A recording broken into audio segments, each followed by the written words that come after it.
Sky, what is an action film and why are they hard to define? An action film is a film which has lots of tension and action in it, like James Bond and fighting and guns.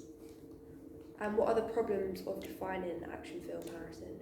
It's such a broad genre and it can fit into so many different that it's hard to pinpoint what is actually an action film and is not just part of either a hybrid or a subgenre of it. Harvey, what's an example of a subgenre of action? Buddy cop. Yeah, perfect. So question 2 to Sky. What are the typical symbolic codes and conventions of an action film? Give an example.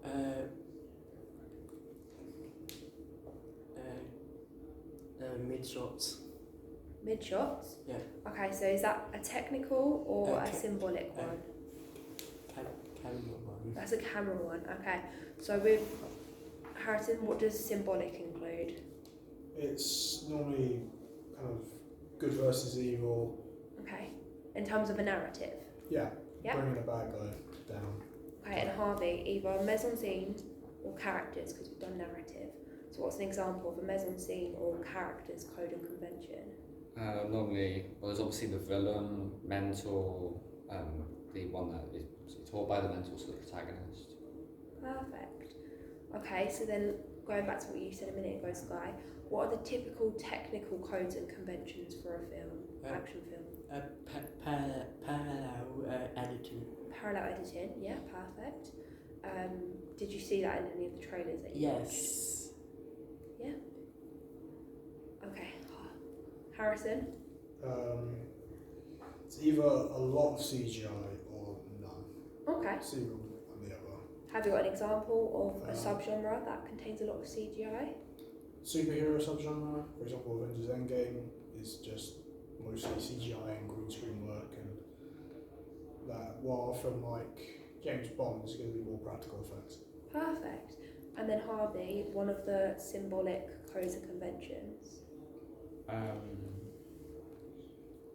So that's, can you remember which three come into that? Cinematography, So editing, and what's the third one? Audio. Audio. okay, so there's normally in the soundtrack, it's like has lots of triumphant parts of it, of when the hero has done something, whether it's beating the villain or succeeding in anything. Perfect. Okay, question 4. What are the key differences between the superhero and spy/espionage films that make them different types of action films? Sky. Where in superheroes the protagonist is mostly wearing disguise, where in spy ones it's the villain who wears this disguise. Perfect. Can you think of another key difference, Harrison?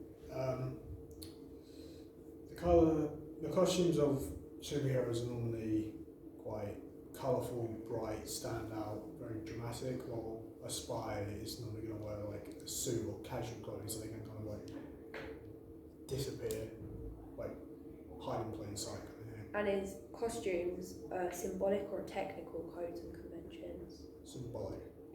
Perfect. And Harvey, the answer for the final question, what are the key differences between superhero and spy and espionage films that make them different types of action films? Well, the narrative is very different, with superhero films having narratives surrounding a villain wanting to maybe get revenge or destroy everything, while in spy it's normally something that's more for their own self-gain, whether it's money or something else. Brilliant. Has anyone else got anything they want to add about spy or superhero films? No? Could I add a joke now? Can you add a joke? Yeah, go for it. Who's the most famous spy? I don't know. James Bond. The man with the golden gun. That's a great end to the podcast. There we go. Well done, everyone.